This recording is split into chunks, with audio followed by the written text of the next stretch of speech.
Now, ladies and gentlemen, whether you like it or not, Hedwig!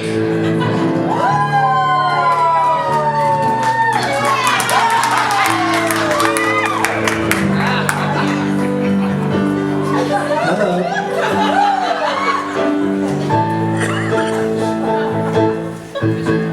When the earth was still flat, clouds made of fire, mountains stretched up to the sky, sometimes higher. Folks roamed the earth like big rolling kegs. They had two sets of arms, they had two sets of legs, they had two faces peering out of one giant head, so they could watch all around them as they talked while they read. And they never knew nothing of love. It was before the origin of love. The origin of love. And there were three sexes then, one that looked like two men glued up back to back. They called the children of the sun. And similar in shape and girth were the children of the earth. They looked like two girls rolled up in one. And the children of the moon looked like a fork shoved down a spoon. They were part son, part earth, part daughter, part son. Oh, the origin of love.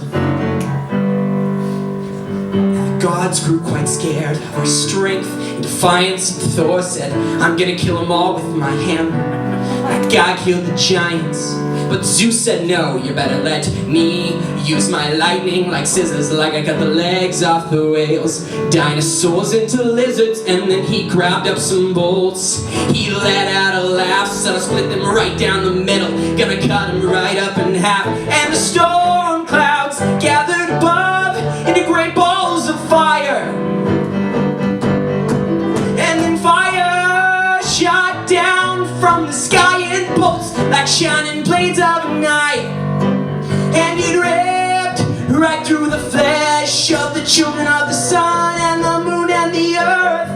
And some Indian god sewed the wound up to a hole, pulled around to our belly to remind us the price we paid. And Osiris, the gods of the Nile, gathered up a big storm to blow a hurricane, to scatter us away, a flood of wind and rain, a sea of tidal waves to wash us all away. And if we don't behave, they'll cut us down again. I will be hopping around on one foot and looking through one eye.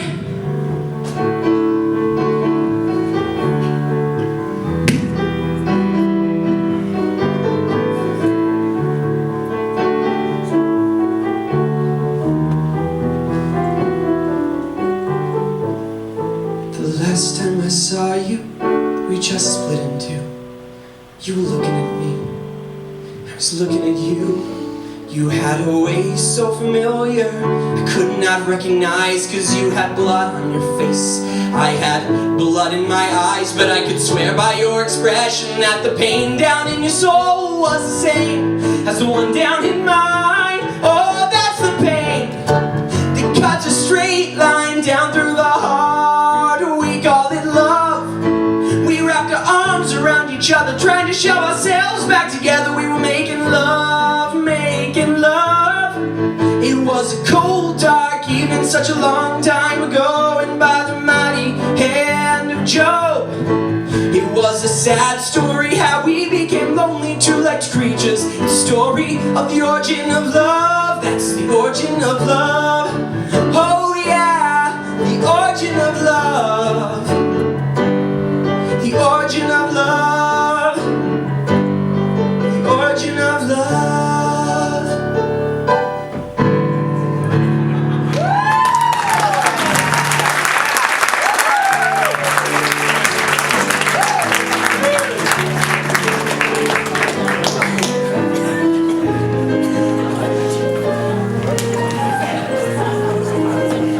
I don't know how I follow that.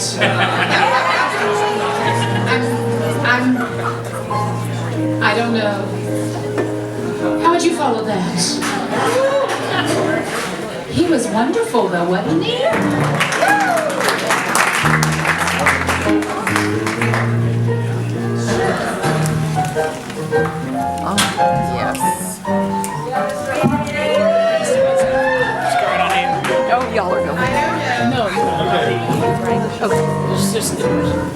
Yes, he's gonna sing. Did you hear that, Mark? Is he gonna sing? Did you think he wouldn't? Or did you think he couldn't? He told you he wouldn't. He lied. For those of you who may not know, this is Mr. Hawkins. He is one of the teachers of these guys. You choreographed that last number, didn't you? No. Did you costume that last number from your closet? That's the students. The students did Actually, that. let the students do. They did very good. They do. I'm very impressed. Because, you know, you're just an amazing person. Well, I got some wonderful partners with me. Dr. Linda James is back here. And of course, the amazing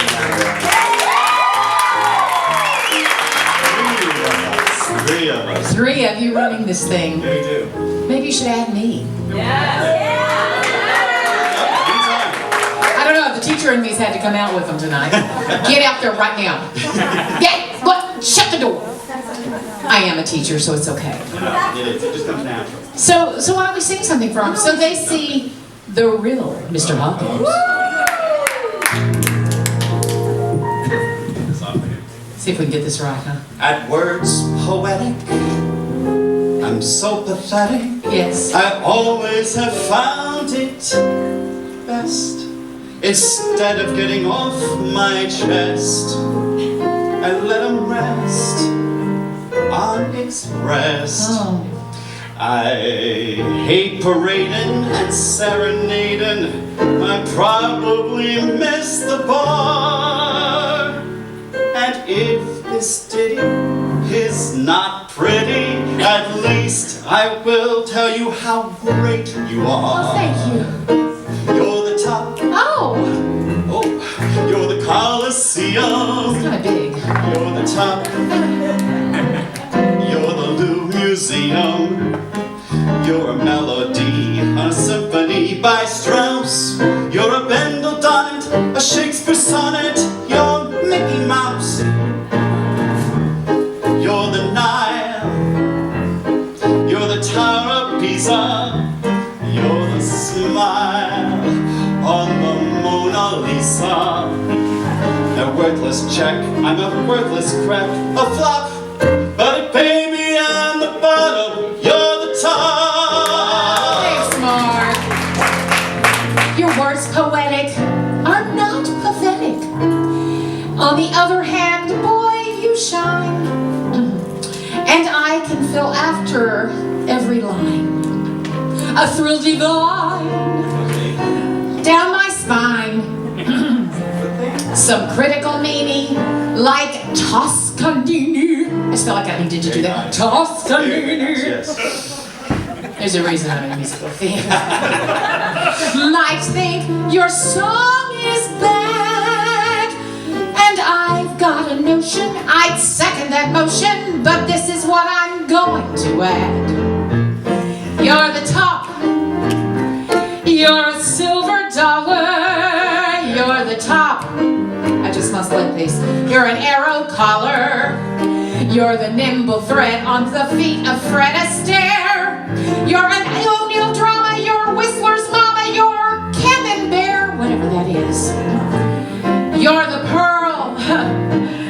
You're the Diver's Ketchup. Milton Berle. Oh, yeah. Oh, and tomato ketchup. Ketchup, yes. That's faded soon to pop. I'm a toy balloon that's faded soon to pop. But if they be down the bottom, you're the top. You're the top. Thank you. You're the Caesar salad. You're the top. You're a Berlin ballad. You're the boy I'd swipe for the perfect type of male. You're an oldage master. The lady asked her, you're Chippender. Oh. You're the rose in Fernando's, Dante's. Okay, I said that wrong. You're the nose. I'm Jimmy Durante.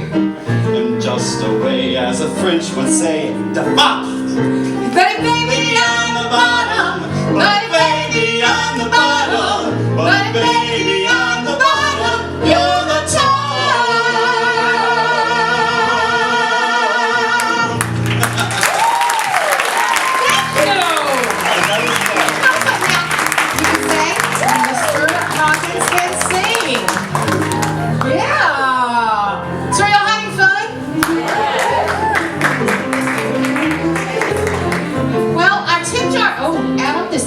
gonna fall off and break, Bubba. Adam gets so excited over here on the piano. He's broken several tip jars. They just start moving and I don't notice them, and then it's always in the middle of a really pretty ballad. Midnight, hallelujah. That or the drum machine goes off. Can you do that? I don't know how to do it on purpose. Oh. This girl was singing this beautiful song one night. No, that was last week. Yeah, she was singing some of this. A matchbox of her own. Can you get it to it? There it is. Yeah, so Adam has learned to take care of things up here. So I'm going to go and sit down and let y'all enjoy the next person. Well, Yes? Before we go on, I've asked Aspen to come out and talk to you about why we have chosen, Yes. why they have chosen the Genesis Women's Shelter, because this is a fundraiser for this wonderful organization. I'm Aspen, and we decided that all the proceeds from tonight should benefit Genesis Women's Shelter. And Genesis is a local Dallas nonprofit, and they are a shelter for women and children to flee to when they have to leave their homes due to abuse from other family members or even outside people. So Genesis is a great place for these women and children to come, and they give them room and board and care and all kinds of great services that really get these women and children back into the world. So your donations are greatly accepted. And thank you so much.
Good evening. For our next piece, we will be having Maddie, Aspen, Kat, Mally, Gloria, and Sierra.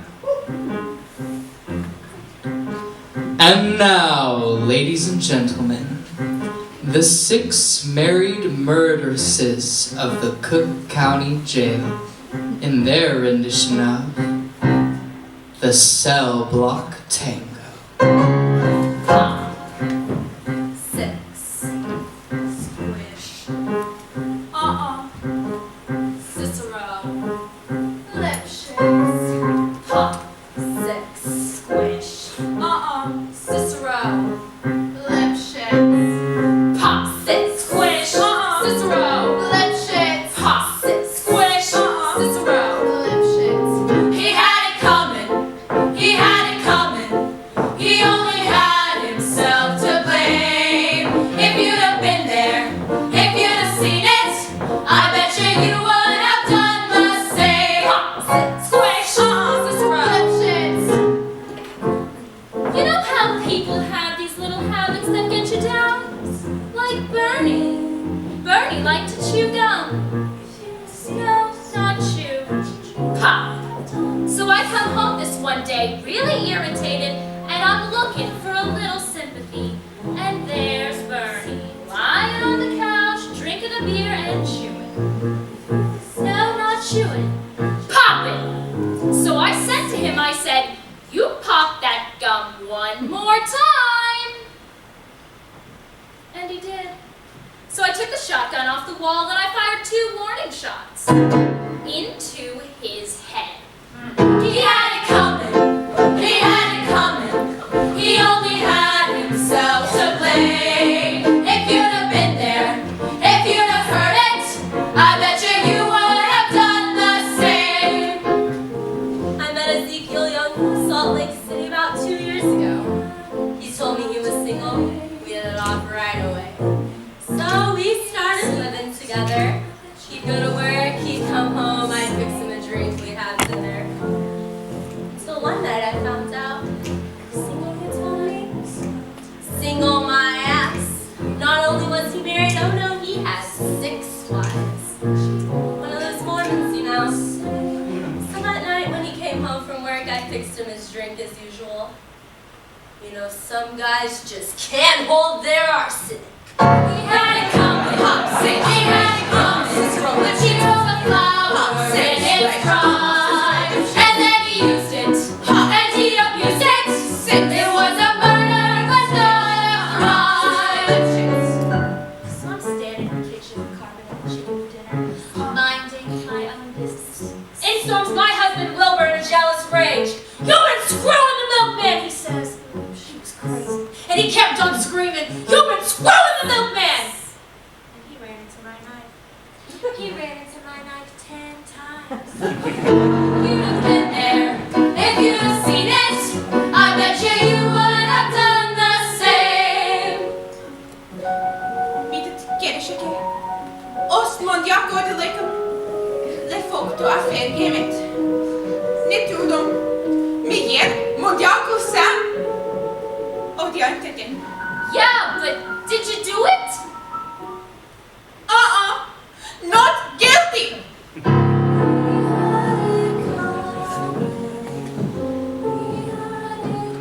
My sister Veronica and I had this double act, and my husband Charlie traveled around with us. Now for the last number in our act, we did these 20 acrobatic tricks in a row. 1, 2, 3, 4, 5, splits, spread eagles, backflips, flip-flops, one right after the other. Now this one night we're in the Hotel Cicero, boozing, having a few laughs when we run out of ice, so I go out to get some. I come back, open the door, there's Veronica and Charlie, doing number 17, the spread eagle. Well, I was in such a state of shock. I completely blacked out, I can't remember a thing. It wasn't until later, when I was washing the blood off my hands, I even knew they were dead. They had it coming, they had it coming, they had it coming all along. I didn't do it, but if I'd done it, how could you tell me that I was wrong? They had it coming, they had it coming, they had it coming, they had it coming, they had it coming. They took a flower along. I didn't do it, and then they used it, but if I'd done it, they abused it. How could you tell me that I was wrong? I loved Alvin Lipschitz more than I could possibly say. He was a real artistic man, sensitive, a painter. Oh, but he was troubled. He would go out every night looking for himself, and on the way he found Ruth, Gladys, Rosemary, and Irving. I guess you can say we broke up because of artistic differences. He saw himself as alive, and I saw him dead. The dirty bomb.